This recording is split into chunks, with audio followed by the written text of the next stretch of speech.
जय हिंद दोस्तों, कैसे आप सभी। उम्मीद करता हूँ आप सभी अच्छे होंगे। आप सभी में से लगातार छात्र छात्राओं के यूपी पुलिस हेड ऑपरेटर के रिजल्ट को लेकर के कमेंट्स आ रहे थे। कट ऑफ कितना जाने वाला है इस चीज़ को लेकर के भी बहुत सारे कैंडिडेट ने कमेंट किया है। और असिस्टेंट और वर्कशॉप का में फिजिकल में कितने कैंडिडेट जो है, कितने % कैंडिडेट जो है एब्सेंट हो रहे हैं और कितने कैंडिडेट जो है फेल हो रहे हैं, यानी कि फिजिकल क्लियर नहीं कर पा रहे हैं। क्या क्या परेशानियां फिजिकल में देखने को मिल रही हैं स्टूडेंट को, सारी डिटेल में आपको जानकारी देने वाला हूं। और आप सभी में से बहुत सारे छात्र छात्राओं के लगातार कमेंट्स आते हैं कि भाई बीटेक के साथ में यदि रिजल्ट आ रहा है तो इससे क्या फ़र्क पड़ जाएगा, वो तो फिर भी डीवी में बाहर कर दिए जाएंगे।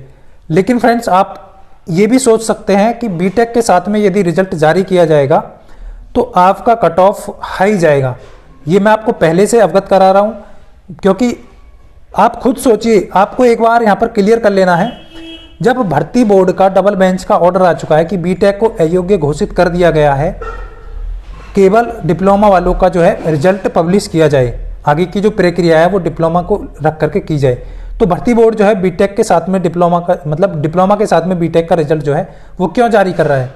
सबसे मेन पॉइंट तो यह है कि पहला रूल इनका ये गलत है कि डिप्लोमा के साथ में बीटेक वालों का जो रिजल्ट ये जारी कर रहे हैं। क्या भर्ती बोर्ड एक ऑफिशियल विंडो ओपन नहीं कर सकता? यानी कि आप सभी जानते हैं कि एग्जाम फॉर्म फिल कराते समय आपका डिप्लोमा सर्टिफिकेट अपलोड कराया गया था, तो क्या फिर भर्ती बोर्ड यदि आपसे छटनी नहीं हो पा रही है, आपके अधिकारियों से छटनी नहीं हो पा रही है डॉक्यूमेंट्स में, यानी बीटेक को अलग करना है और डिग्री वालों को अलग करना है और डिप्लोमा वालों को अलग करना है, तो उसके लिए एक विंडो ओपन कर दीजिए 2 दिन के लिए। तो 2 दिन के लिए आप वो विंडो ओपन करेंगे, उसमें आप फिर से जो है सर्टिफिकेट अपलोड करा सकते हैं, क्योंकि उस टाइम पर भी सर्टिफिकेट जो है अपलोड कराया गया था। तो उससे क्या है, डिप्लोमा वालों और बीटेक वालों को आप अलग कर सकते हैं। और केवल डिप्लोमा वालों का इस भर्ती पर हक है, तो उनको जो ये जो है उनका हक ये मिलना चाहिए। बीटेक वालों को किसी भी तरीके से कट ऑफ में या फिर रिजल्ट के साथ अलाउ नहीं किया जाना चाहिए। सबसे मेन जो इंपॉर्टेंट ये है। और जो कैंडिडेट बार बार कमेंट करके कह रहे हैं कि बीटेक के साथ में रिजल्ट आ जाएगा तो क्या फर्क पड़ जाएगा, वो तो फिर से बाहर होंगे, तो वो बीटेक कैंडिडेट है। तो आप कान खोल करके सुन लीजिए, आपका रिजल्ट और कट ऑफ नहीं आएगा, नाम आपका पहले से हटाना जरूरी है। क्योंकि फ्रेंड्स, वो कैंडिडेट जो मेहनती कैंडिडेट हैं और बीटेक को जो है अब जब कोर्ट ने ही ऑर्डर से बाहर कर दिया है तो आपको रिजल्ट में क्यों बैठाया जाए, यानी आपको डीवी के लिए क्यों ही बुलाया है। और कुछ कैंडिडेट के कमेंट आ रहे थे इस तरीके से कि भाई कट ऑफ जो है वो कितना जाने वाला है, आपने जो कट ऑफ बताया क्या वो सही है। तो मैं आपको क्लियर कर चुका हूं फ्रेंड्स। देखिए, सबसे मेन जो इंपॉर्टेंट है वो ये है कि आपको 4 सेक्शन आपको बांटे गए हैं, चारों सेक्शन आपको क्वालिफाई करने हैं, यानी कि 50% आपको नंबर लाने हैं। और बहुत सारे कैंडिडेट जो है चारों सेक्शन क्वालिफाई नहीं कर पाए हैं, तो इस वजह से आपका कट ऑफ जो है जैसा कि आप अनुमान लगा रहे हैं असिस्टेंट ऑपरेटर के अकॉर्डिंग, ऐसा नहीं है।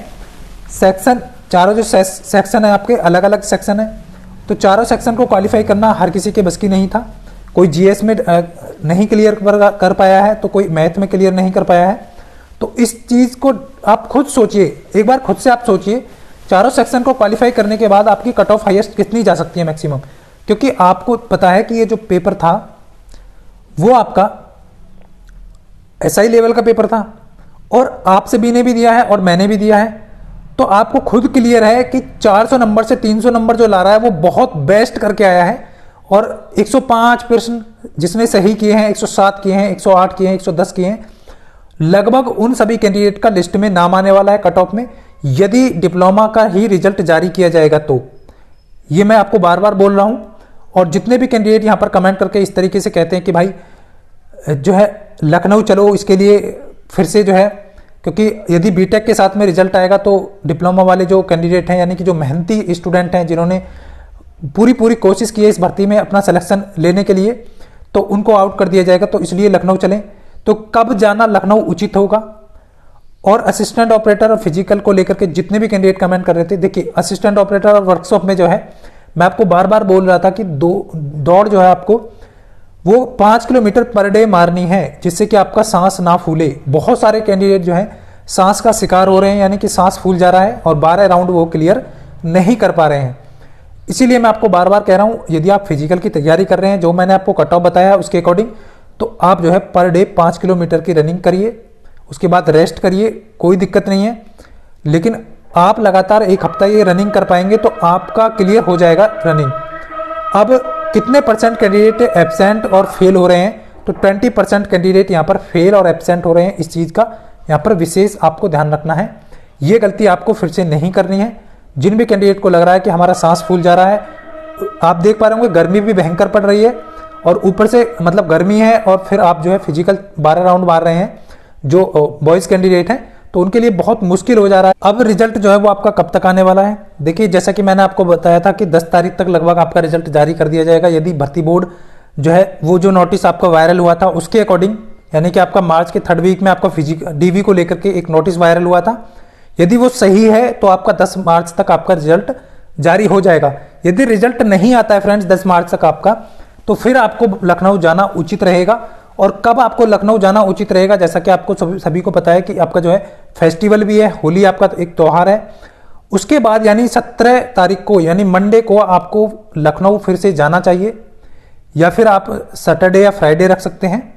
तो जो भी डेट है आपको मेंशन करके बतानी है। बहुत सारे कैंडिडेट हैं, लेकिन मेरा मानना है कि 11 तारीख को हम लखनऊ ना जा करके या तो 17 तारीख को लखनऊ जाएं, सभी कैंडिडेट एक साथ जुट होकर के पहुंचें, एक साथ यूनिटी के साथ पहुंचें। और डिप्लोमा वाले सभी कैंडिडेट से कहूंगा कि सभी को जो है एक साथ पहुंचना है। अब अभी जो है डेट आप डिसाइड कर सकते हैं, बहुत सारे कैंडिडेट को काम रहता है, लेकिन लगभग जो है मैं मान करके चल रहा हूं कि आपको लगभग 17 तारीख को यहाँ पर लखनऊ के लिए जाना चाहिए। 10 तक का आप इंतजार करें, 10 तारीख तक का, तो ये जो है आप सभी के लिए बहुत इंपॉर्टेंट है। 10-11 तारीख तक आपको इंतजार करना होगा, लखनऊ भर्ती बोर्ड जो है फिर आपको जाना पड़ेगा। तो ये जो है आप सभी में से बहुत सारे कैंडिडेट के कमेंट आ रहे थे लगातार, और जो कैंडिडेट कह रहे हैं कि यहाँ पर जो है देखिए कुछ कैंडिडेट के लगातार कमेंट्स आ रहे थे कि बार बार कि भाई आप इस तरीके से जो है बिल्कुल सही बात कह रहे हैं। लेकिन फ्रेंड्स यहाँ पर जो जेन्युइन बात है वो मैं यही बोलूँगा कि जो कैंडिडेट डिप्लोमा कैंडिडेट हैं उन्हीं का अधिकार है इस भर्ती पर, क्योंकि और बहुत सारी भर्तियां हैं जिसमें डिग्री वालों को अलाउ किया जाता है, डिप्लोमा वालों को अलाउ नहीं किया जाता है। इस वजह से ये केवल एक भर्ती है जो आपके लिए बहुत ही उम्मीद बना करके आपने अच्छे तरीके से 2022 में इसका पेपर दिया, यानी कि 2022 में ये भर्ती आई, उसके बाद फिर पेपर दिया, फिर ये 3 साल तक लटकी रही और अब जाकर के आपके जो है अधिकार को छीना जा रहा है। तो इसके लिए आपको फिर से जो है लड़ना पड़ेगा। तो ये जो है आपको सारी इन्फॉर्मेशन देनी थी। बाकी कट ऑफ को लेकर के रिजल्ट को लेकर के आपके जो जितने भी डाउट थे वो सारे क्लियर हो चुके हैं। लखनऊ को कब जाना है उसके लिए एक मुझे लगता है कि आपको अभी 10-11 तारीख तक का इंतजार करना चाहिए, उसके बाद जो है जाने के लिए आपका जो है डेट फिक्स करना चाहिए। तो ये सारी इन्फॉर्मेशन जो थी आप सभी को देनी थी। उम्मीद करता हूँ आप सभी अच्छे से समझ पाए होंगे। तो फ्रेंड्स फिजिकल को लेकर के आपको कोई मतलब जो है गलती नहीं करनी है, अपनी फिजिकल जो है वो आपको कंटिन्यू रखना है। तो ये सारी इन्फॉर्मेशन आप सभी को देनी थी। उम्मीद करता हूँ आप सभी अच्छे से समझ पाए होंगे। मिलता हूँ नेक्स्ट वीडियो में, तब तक के लिए सभी को जय हिंद, वंदे मातरम।